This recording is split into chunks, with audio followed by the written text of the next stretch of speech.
Bonjour à tous. On vous a sans doute répété maintes fois que les fruits à coque étaient d'excellents alliés pour votre santé, n'est-ce pas? Et dans la grande majorité des cas, cette affirmation est vraie. Cependant, il existe une vérité plus nuancée, parfois choquante, que l'on ose rarement prononcer à voix haute dans les cabinets médicaux classiques. Passé le cap des 60 ans, certains de ces fruits secs qui trônent fièrement dans vos placards et que vous grignotez peu, être machinalement devant la télévision pourrait être en train d'endommager silencieusement vos reins, d'encrasser vos artères, voire de drainer votre énergie vitale et votre taux de testostérone. Le plus tragique dans cette histoire, c'est que la plupart des hommes de votre âge en consomment quotidiennement, persuadés de faire un geste bénéfique pour leur organisme. Je suis le docteur Catherine Solano, urologue. Et depuis de nombreuses années, j'accompagne les hommes dans cette étape délicate qu'est la maturité pour les aider à restaurer leur énergie, protéger leur fonction urinaire et retrouver cette vitalité masculine qu'ils croyaient parfois perdue à jamais.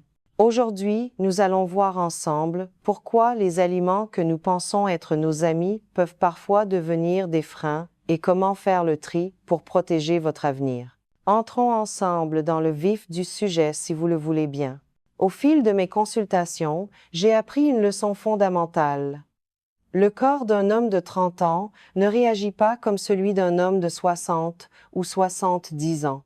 Votre métabolisme change, vos besoins hormonaux évoluent et votre nutrition doit s'adapter à cette nouvelle réalité physiologique. Aujourd'hui, je vais partager avec vous les 4 fruits à coque que vous devriez impérativement inclure dans votre quotidien pour favoriser la longévité, la clarté mentale et la vigueur. Mais nous parlerons aussi, et c'est crucial, des 4 types qu'il vaudrait mieux éviter ou limiter drastiquement après la soixantaine. Restez bien attentifs car je vais vous révéler l'identité d'un fruit sec très populaire que vous avez peut-être dans votre cuisine en ce moment même et qui est sournoisement lié à des troubles hépatiques et des pertes de mémoire. Si vous tenez à votre cerveau, à votre pression artérielle et à votre indépendance, cette discussion est pour vous. Commençons par le positif, par ce qui va nourrir votre corps en profondeur. Le premier allié de votre vitalité est la noix du Brésil. Je la qualifie souvent de carburant de la thyroïde et de la testostérone. Laissez-moi vous raconter l'histoire de l'un de mes patients, appelons-le Jean. C'était un ancien officier de police à Lyon, un homme robuste qui avait passé sa vie au service des autres.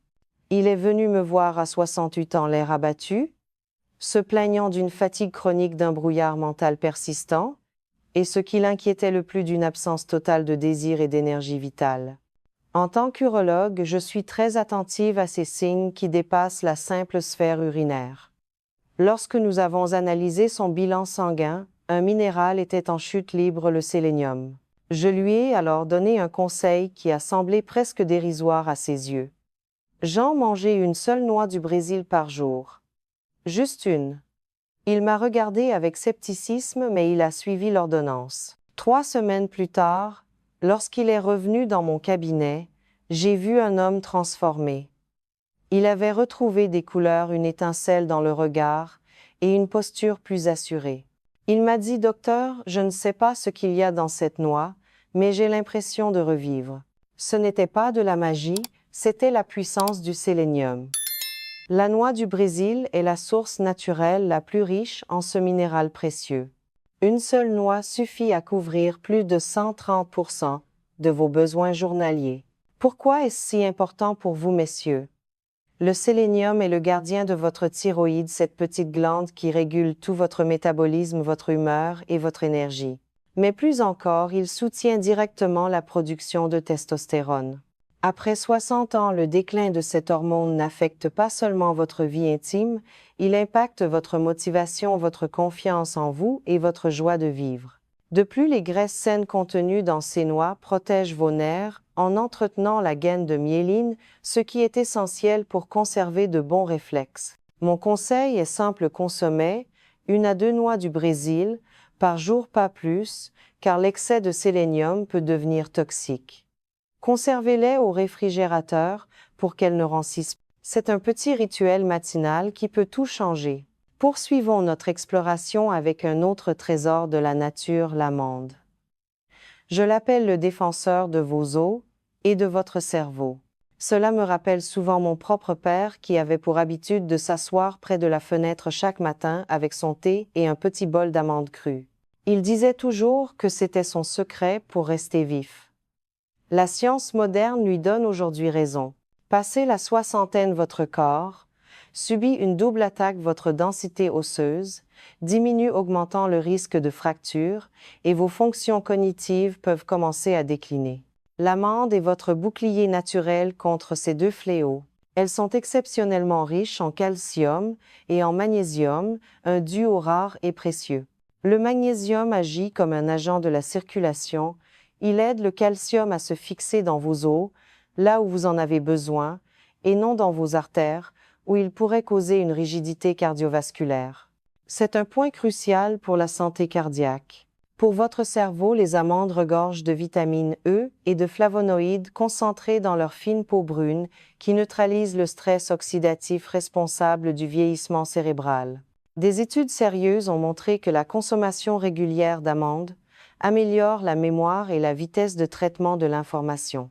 De plus, avec environ 3-5 grammes de fibres par portion, elle facilite le transit, un aspect souvent négligé, mais essentiel du bien-être après 60 ans. Je vous recommande d'en manger une quinzaine par jour crue ou grillée à sec sans sel. Prenez le temps de bien les mâcher. C'est la première étape d'une bonne digestion. Venons-en maintenant à un fruit qui porte la signature de sa fonction, la noix de Grenoble. Si vous observez un cerneau de noix, vous remarquerez qu'il ressemble étrangement à un cerveau humain avec ses deux hémisphères et ses replis. Cette ressemblance n'est pas qu'anecdotique. La noix est l'aliment favori de votre matière grise. J'ai souvent en mémoire Henri, un professeur de musique à la retraite dans la région de Bordeaux. Il consommait des noix religieusement persuadé qu'elles l'aidaient à mémoriser ses partitions. Il avait raison. Les noix sont chargées d'acide alpha-linolénique ALA, un oméga 3 d'origine végétale indispensable pour maintenir la souplesse des membranes de vos cellules cérébrales. Cette souplesse est la clé d'une communication rapide entre vos neurones. Les noix contiennent également des polyphénols de puissants antioxydants, capables de franchir la barrière hémato-encéphalique pour combattre l'inflammation directement dans le cerveau. L'inflammation chronique est l'ennemi silencieux de la mémoire et de la concentration. Un autre atout majeur, souvent méconnu, est que les noix contiennent naturellement de la mélatonine. Vous savez que le sommeil peut devenir plus fragmenté avec l'âge. La mélatonine des noix peut vous aider à restaurer en douceur un rythme de sommeil plus profond et réparateur. Je conseille à mes patients de manger 7 à 9 cerneaux par jour, de préférence le soir. Et n'oubliez pas les huiles de noix s'oxydent vite, gardez-les au frais. Nourrir votre cerveau est l'un des plus grands actes de respect envers vous-même. Le 4e pilier de notre régime santé est la pistache. Je la recommande particulièrement pour la gestion de la pression artérielle, de la vue et de la glycémie. Vous avez peut-être l'image de la pistache salée de l'apéritif, mais parlons ici de la pistache nature. Elle est incroyablement riche en potassium, plus que la plupart des fruits, ce qui aide à contrebalancer les effets du sodium et à assouplir vos vaisseaux sanguins. C'est un atout majeur pour lutter contre l'hypertension. Mais ce n'est pas tout. Les pistaches contiennent de la lutéine et de la zéaxanthine, des pigments que l'on trouve aussi dans la rétine de l'œil. Ces composés agissent comme des lunettes de soleil internes, filtrant la lumière bleue nocive et ralentissant la dégénérescence maculaire liée à l'âge. Pour ceux d'entre vous qui surveillent leur glycémie, la pistache est une alliée puissante. Grâce à ses fibres et son faible indice glycémique, elle prévient les pics d'insuline après les repas. J'aime aussi l'aspect mécanique de la pistache. Le fait de devoir la décortiquer une à une vous ralentit. Cela transforme le grignotage en un moment de pleine conscience, évitant la surconsommation. Une 30aine de grammes par jour, non salé, suffit amplement. À présent, il est temps d'aborder la face plus sombre de notre discussion. Comme je vous le disais en introduction, tous les fruits à coque ne sont pas vos amis, surtout lorsque le corps devient plus sensible avec l'âge.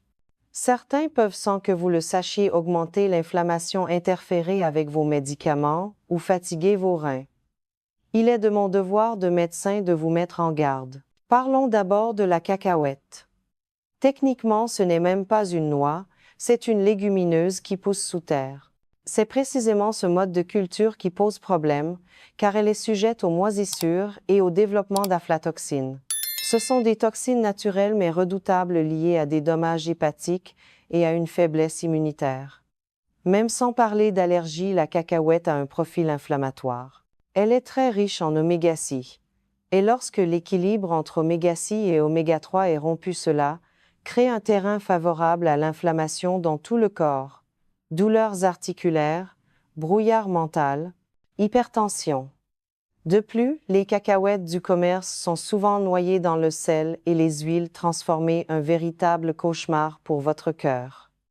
Mon verdict est sans appel: limitez ou évitez les cacahuètes. Préférez-leur les amandes ou les pistaches, bien plus bienveillantes pour votre organisme. Ensuite, nous devons parler de la noix de cajou. Elle est délicieuse, crémeuse, je vous l'accorde, mais elle cache des pièges pour l'homme de plus de 60 ans. En tant qu'urologue, je vois fréquemment des patients souffrant de calculs rénaux, ce qu'on appelle la lithiase urinaire. La douleur d'une colique néphrétique est quelque chose que je ne souhaite à personne. Or, les noix de cajou sont très riches en oxalates. Ces composés se lient au calcium dans vos reins pour former ces fameux calculs. De plus, cette liaison empêche le calcium d'être absorbé par vos os, ce qui est contre-productif alors que nous cherchons à prévenir l'ostéoporose. Par ailleurs, la noix de cajou est plus riche en glucides que les autres noix, ce qui peut provoquer des pics de glycémie plus rapides. Pour un homme qui surveille son diabète ou son poids, ce n'est pas l'idéal. Enfin, sa texture peut parfois poser des problèmes de déglutition. Si vous les adorez, consommez-les très occasionnellement comme une gourmandise rare, mais ne les intégrez pas à votre routine quotidienne. Les risques pour vos reins n'en valent pas la peine. Le troisième faux ami est la noix de macadamia. Elle a un goût paradisiaque, beurré et riche, mais pour un métabolisme qui ralentit naturellement avec l'âge, elle peut être un piège calorique redoutable. Une simple poignée peut contenir près de 200 calories et une quantité importante de graisse saturée. Bien que nous ayons besoin de graisse, un excès de graisse saturée peut faire grimper votre cholestérol LDL et fatiguer votre système cardiovasculaire.